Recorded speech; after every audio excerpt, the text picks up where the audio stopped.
everyone to our online NPTEL course Environmental Chemistry and Microbiology. I am Professor Anjali Pal from Civil Engineering Department. I am covering the environmental chemistry part and this is my third lecture on acids, bases and salts. And in this lecture I will cover mainly the buffer, the mechanism of buffer action and how to select the buffer. Buffer, buffer is very important in chemistry in maintaining the pH. It is often required to carry out experiments in solution of steady pH. It is very useful in analytical chemistry as well as in biochemistry and bacteriology. If I tell you, I will tell you some question here. What is that question? Say for example, I have a solution of 0.001 molar HCl and it is stored in a open glass vessel. So, I have named it as solution A. I have kept it stored for quite some time, say for example 7 days. Then I measure the pH after 7 days. So, what should be the pH of that solution? I have already told you about the pH, I have given the concept of pH, that pH is nothing but the minus log of hydrogen ion concentration. And I already told you that HCl is a strong electrolyte, that means it will dissociate 100%. If that is the case, then the pH of the solution, that is solution A, if I calculate it, it is nothing but 1 into 10 to the power minus 3 minus log of 1 into 10 to the power minus 3, which is nothing but 3. That means pH will be 3. But after 7 days also, will that pH be 3? It is kept in a open glass vessel. That is the question. Will it be 3 or it will differ? Same way, 0.001 molar NaOH, if it is stored in an open glass vessel, it is called solution B, and if it is stored for 7 days, what should be the pH? If we directly calculate it, then pOH will be minus log of 1 into 10 to the minus 3. So, pOH will be 3. That means, pH is 14 minus 3, that is 11. But is that correct? Just direct calculation will give me the pH or it will be different, something else? That is the question. The pH of the acid or alkali slowly changes and never gives a steady value. Why it is changing? Because first thing, sometimes the glass vessel, depending on the glass vessel, sometimes from glass vessel, if it is alkaline glass, some alkali may come out. So, if you keep some acid solution, that alkali will react with the acid and it will give different pH value. Sometimes in the atmosphere, because it is open glass vessel. So, sometimes from the atmosphere carbon dioxide may come, ammonia may come and it can dissolve in the water. So, it has the effect and it will change the pH. That means, pH will not be a constant, with time it will change. That is why they are not primary standard or secondary primary standard. So, what do we know about primary standard and secondary standard? We know primary standard is something which we can weigh accurately, which is not hygroscopic, which we can accurately measure, take the weight, and also if we prepare the solution, we can keep it stored for long period of time. That is primary standard. Strength is known, strength will not change with time, but for secondary standard we know with time it may change. The weight also we cannot take it properly like this. So, in the case of HCl and NaOH that we have prepared in the glass vessel is not a primary standard, because pH is changing. Now, here comes the function of buffer. Before going to that, I have two more questions. What is the pH of 0.001 molar NaCl solution? If I call it solution C, then what is the pH? And what is the pH of 0.001 molar ammonium acetate solution? If we call it solution D, stored in an open glass vessel. This is very simple. You know that sodium chloride solution has the pH 7, it is neutral solution. So, it is 7. And what about this? Okay, for today you think that the pH is say x. I have not calculated it, say it is x. Now another question is coming. If we add 1 milliliter of 1 molar HCl to 1 liter solution of C, that means sodium chloride solution, what should be the pH? Initially it was 7 because it is sodium chloride solution. Now I am adding 1 milliliter 1 molar HCl to 1 liter of this solution. What should be the pH? It is easy, because 1 milliliter 1 molar, now it is 1 liter. So, volume is increased 1000 times, and so concentration will decrease 1000 times. So, now it will be the HCl concentration will be how much?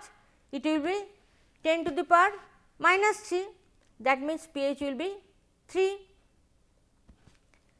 But if we add same volume, same concentration, that HCl, if we add in 1 liter of solution D, then what should we see any change or we should not see any change? That is the question. Here we see change. Here initially it was 7, but now it is 3, huge change. But here what will happen? Here, say for example, I told you that ammonium acetate solution, it has the pH say x. Now, whether after addition of 1 milliliter HCl, 1 milliliter 1 molar HCl, what would be the pH? That is the question. Now, a solution of known pH which resists change in pH when a little acid or alkali is added, or when the solution is diluted, is known the buffer solution. So, buffer solution is a solution, some solution which will resist the change of pH. Means when you add HCl, it is supposed that it is known that it is expected that the pH will change. But if you use buffer, or if you add some HCl or NaOH to that buffer solution, the pH will not change. That is called the buffer action, and the solution is called buffer solution. Okay. Here in this case, the solution D, which is ammonium acetate, it is a buffer solution. So, when you add 1 molar HCl, 1 milliliter 1 molar HCl to this solution, this is ammonium acetate solution, pH will not change much, because very slight change may happen, but not much, not like this one, not like the solution C. Solution C has changed a lot, but here it may have changed, but very light change, slight change. So, that is why it is called a buffer solution, and it is called the buffer action. This has enormous application in analytical chemistry, environmental chemistry, many process engineering. So, we have to know how it acts and what is the mechanism. Now, buffer solution, what is a buffer? Usually if we see the composition, then we will see the buffer solution may be two types, acid buffer and alkaline buffer. And if it is acidic buffer, then it is a mixture of weak acid and its salt. Example, acetic acid and sodium acetate. So, it is a mixture of two things, one is the weak acid and another is the its salt. Okay. So, if it is weak acid is acetic acid, then it is another thing should be there, that is its salt, that is the sodium acetate. And if it is a alkaline buffer, then it should be a weak base and its salt. Example, ammonium hydroxide and ammonium chloride. Or it can be a salt of weak acid and weak base. Just previous slide we have seen that ammonium acetate is nothing but a salt of weak acid and weak base. So, that is also a buffer. Now, if I consider the acid buffer, then consider a solution of a mixture of acetic acid of concentration. This way we write the concentration, right, within the third bracket. So, this is the concentration of acetic acid and the concentration of sodium acetate is this one, where sodium acetate is complete. We know that salt is completely ionized, either it may be a salt of strong acid weak base or weak acid strong base, whatever may be, salt will be completely ionized. So, sodium acetate will be completely ionized and acetic acid, which is a weak acid, will be partially ionized. Okay. Then we can see what will happen. Hence, the acetate ion that is present in the medium, the mixture of acetic acid and sodium acetate, we can tell that the acetate ion concentration present in the solution is the total sodium acetate concentration, because the dissociation of acetic acid is very less compared to the dissociation of sodium acetate. Sodium acetate fully dissociated. So, most contribution is coming from the sodium acetate, okay. And we can write the acetate ion concentration is nothing but the concentration of the salt. So, because it is a weak acid, we must consider the equilibrium. So, H acid, which is acetic acid, is nothing but H plus ion into acetate ion, okay. And Ka, that is the equilibrium constant, is nothing but H plus ion concentration into acetate ion concentration by HAC concentration. And if we just change the sides by changing the sides of H plus in left hand side, then we will get this equation, H plus ion concentration is nothing but Ka into HAC concentration by acetate ion concentration, or Ka into acid concentration by salt concentration. Now, if we take into logarithm term, then minus log of H plus ion concentration minus log of Ka, which is nothing but pKa, and minus log of H plus concentration is nothing but pH. So, pH is becoming pKa plus log salt, this will be just reversed. So, salt by acid. This is known as the Henderson equation. This is a very important expression for a buffer solution. pH of a buffer is, in case of acidic buffer, pH of a buffer is nothing but pKa. What is pK? Is the pK of that particular acid plus log salt concentration by acid concentration, and this is Henderson equation. Now, the buffer capacity.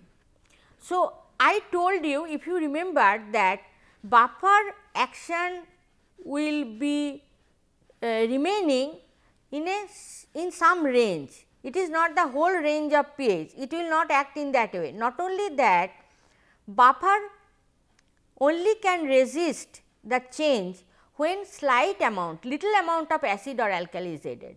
It is not like you will add in 1 liter of buffer solution, if you add say 100 milliliter of strong acid solution, then the pH will be unchanged. It is not like that.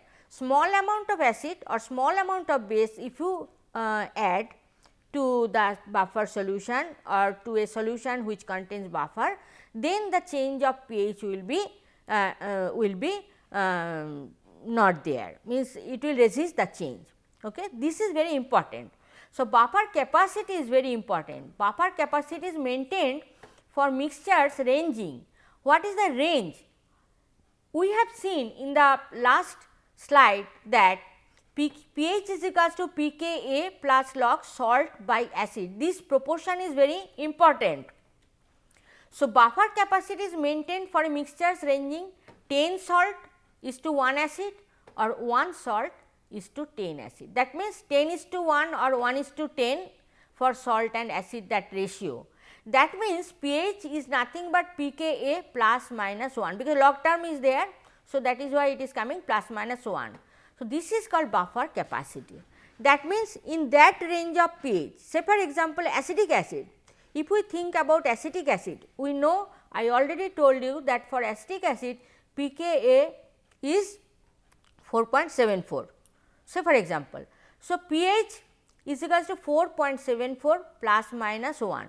So, it will be within the range of 3.74 to 5.74. In that range it will be valid. It is not like the whole range of pH, it will be valid.